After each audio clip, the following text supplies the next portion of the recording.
एक क्वेश्चन मैं लाइव जो पिक कर रही हूँ और one of the most asked about asset यानी गोल्ड पर है।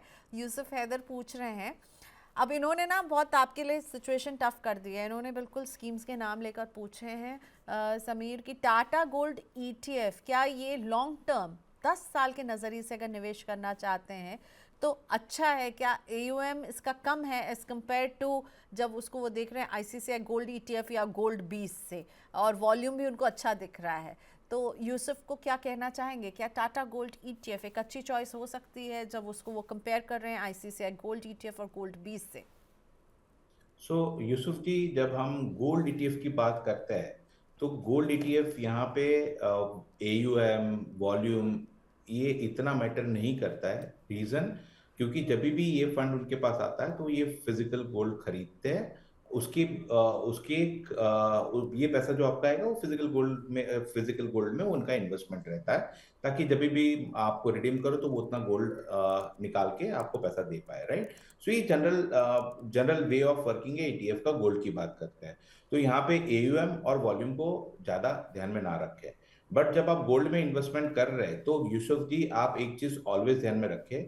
अगर हम पिछले 20 साल का गोल्ड का रिटर्न कंसीडर करें, रोलिंग रिटर्न कंसीडर करें, तो करीबन 9% के करीब का गोल्ड रिटर्न देता है, राइट। और अगर हम सिर्फ पिछले 1 साल का रिटर्न देखें तो करीबन 100% से ज्यादा रिटर्न दिया है। आप ये पिछले 1 साल के रिटर्न को ध्यान में रख के अपना गोल्ड ईटीएफ में एसआईपी कर रहे हैं, तो सुझाव ये रहेगा कि पास्ट 2 साल का या 3 साल का परफॉर्मेंस को बेंचमार्क करके गोल्ड में इन्वेस्टमेंट ना करें। हाँ, आपके पोर्टफोलियो का पार्ट जरूर होना चाहिए, बट वो 5% से ज्यादा नहीं होना चाहिए। अगर आप अग्रेसिव इन्वेस्टर है, कंजर्वेटिव है, तो आपके टोटल इन्वेस्टमेंट का 10% से ज्यादा गोल्ड में इन्वेस्टमेंट नहीं होना चाहिए। अगर हम कंसीडर करते हैं कि ये अभी फिलहाल अच्छा रिटर्न दिया है, बट ये जरूरी नहीं है यहाँ से 10 साल तक वो कंटिन्यूस वैसा ही परफॉर्म करेगा या 14-15% का रिटर्न देगा। अगर हम हिस्टोरिकल डेटा देखते हैं तो 9 से 10% के करीब का रिटर्न गोल्ड जनरेट करता है। If you are happy with that, आपका ये आपके पोर्टफोलियो को स्टेबिलिटी के एस्पेक्ट से देख रहे हैं तो गुड है, तो आप अपना इन्वेस्टमेंट इसमें कंटिन्यू रखें। अगर आप कोई पर्टिकुलर गोल के हिसाब से इन्वेस्टमेंट कर रहे हैं जहां पे इसको ग्रोथ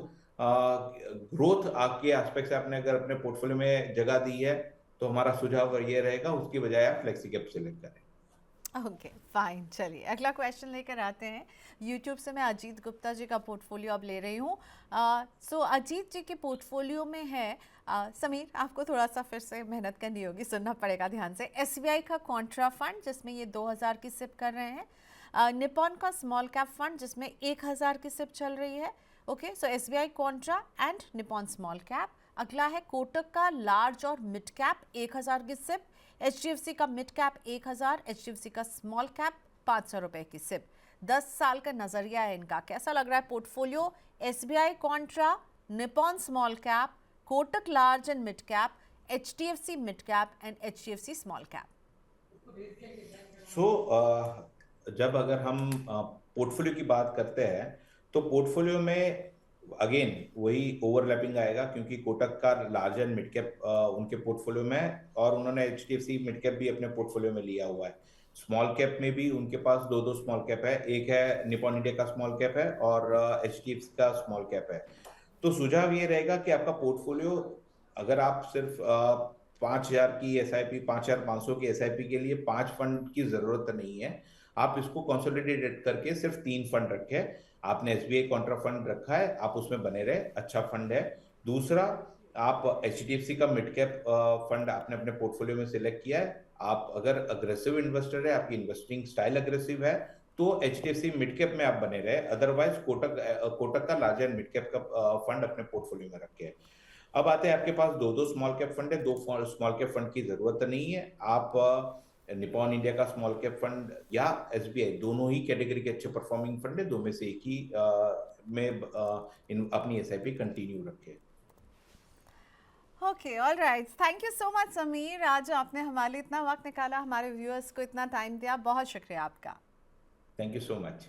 बिगड़े हालात में कैसे बनेगी बात? जनता को चाहिए एक ही जवाब, क्या टैक्स का बोझ कम करेगी सरकार? टैरिफ का डर जब तक नहीं होगा पार, मुश्किल में रहेगा कारोबार। रिफॉर्म के एजेंडे से पीछे नहीं हटना है, लेकिन आगे क्या? सबका मिलेगा जवाब जब 1 फरवरी को पेश होगा देश का बजट। बजट 2026 का 360 डिग्री कवरेज सिर्फ मनी 9 पर। इकोनॉमी, शेयर बाजार और आपके इन्वेस्टमेंट पर क्या होगा असर, जानिए और समझिए हमारे साथ दिन भर।